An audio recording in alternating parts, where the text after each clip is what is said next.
여러분은 혹시 이런 경험이 있습니까? 이미 끝난 일인데 자꾸만 떠오르는 기억 말입니다.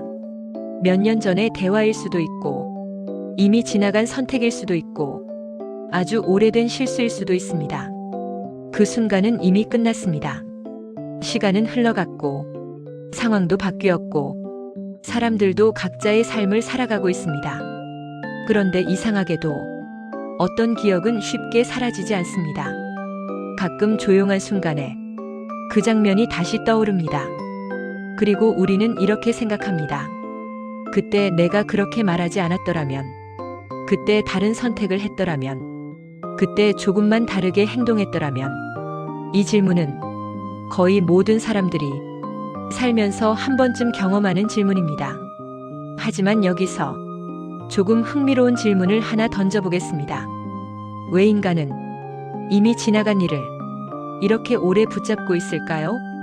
왜 우리의 마음은 과거를 쉽게 놓아주지 않을까요? 이 질문은 단순해 보이지만 인간의 마음을 이해하는데 아주 중요한 질문입니다.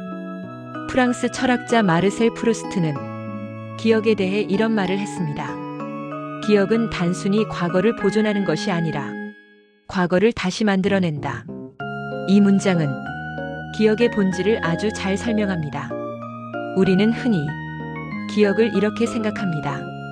기억은 과거의 장면이 그대로 저장된 것이라고 말입니다.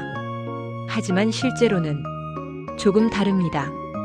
기억은 사진처럼 보관되는 것이 아니라 이야기처럼 다시 만들어집니다.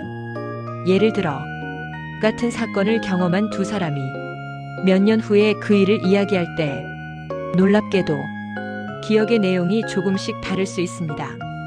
누군가는 그 순간을 매우 부끄러운 기억으로 기억합니다.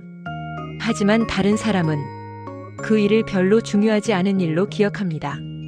사건은 같았지만 기억은 다르게 남습니다. 이것이 바로 기억의 특징입니다. 기억은 객관적인 기록이 아니라 해석된 이야기입니다. 독일 철학자 프리드리히 니체는 이와 관련해 이런 말을 남겼습니다. 기억은 이렇게 말한다. 나는 그렇게 했다. 자존심은 이렇게 말한다. 나는 그럴 리 없다. 이 문장은 인간의 마음이 기억을 어떻게 다루는지를 보여줍니다. 우리는 기억을 그대로 받아들이지 않습니다. 우리는 그 기억을 해석하고 의미를 붙이고 이야기를 만들어냅니다. 그래서 어떤 기억은 시간이 지나도 우리 마음속에서 계속 살아있습니다. 특히 감정이 강하게 담긴 기억은 더 오래 남습니다. 부끄러움, 후회, 아쉬움, 또는 깊은 기쁨, 이런 감정들은 기억을 더욱 선명하게 만듭니다.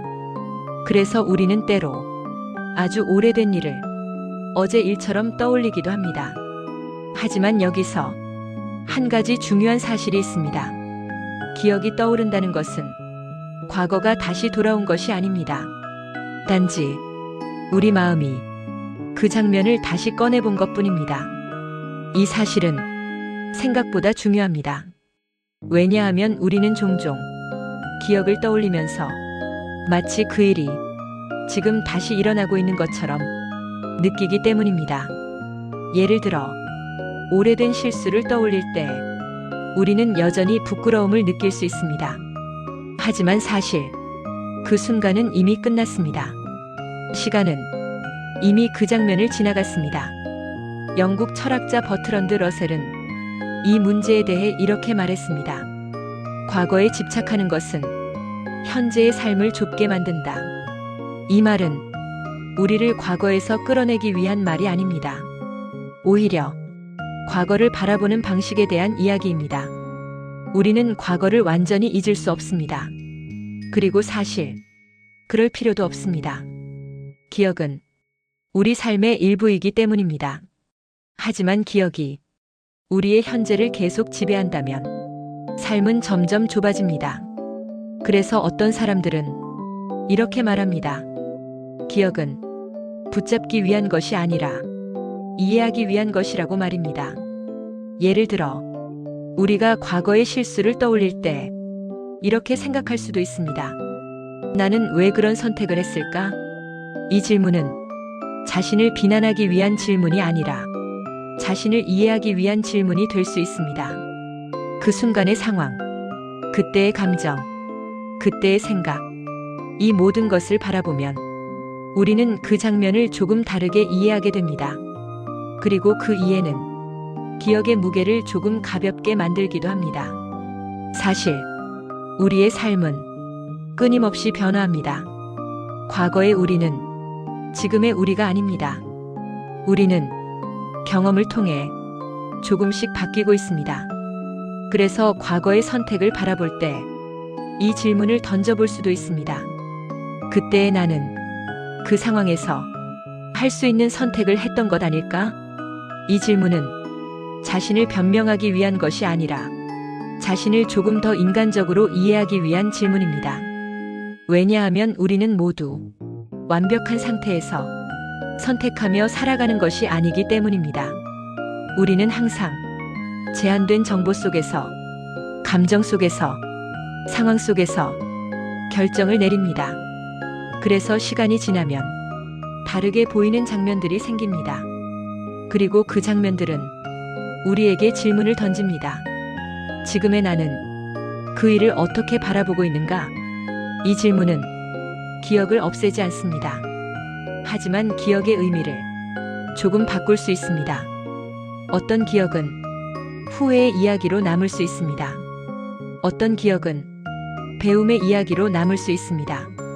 그리고 어떤 기억은 단순히 지나간 장면으로 남을 수도 있습니다. 그래서 오늘 여러분에게 하나의 질문을 남기고 싶습니다. 여러분의 마음속에는 아직도 자주 떠오르는 기억이 있습니까? 혹시 그 기억을 오랫동안 같은 방식으로 바라보고 있지는 않았나요? 만약 그렇다면 이 질문을 한번 던져볼 수 있습니다. 나는 이 기억을 다른 방식으로 바라볼 수 있을까? 어쩌면 그 질문 하나가 오랫동안 마음속에 남아있던 장면을 조금 다르게 보이게 만들지도 모릅니다. 왜냐하면 기억은 단순한 기록이 아니라 우리가 계속 해석하며 살아가는 이야기이기 때문입니다. 그리고 때로는 그 이야기를 바라보는 시선이 바뀌는 순간 우리의 삶도 조금 더 가벼워지기 시작합니다.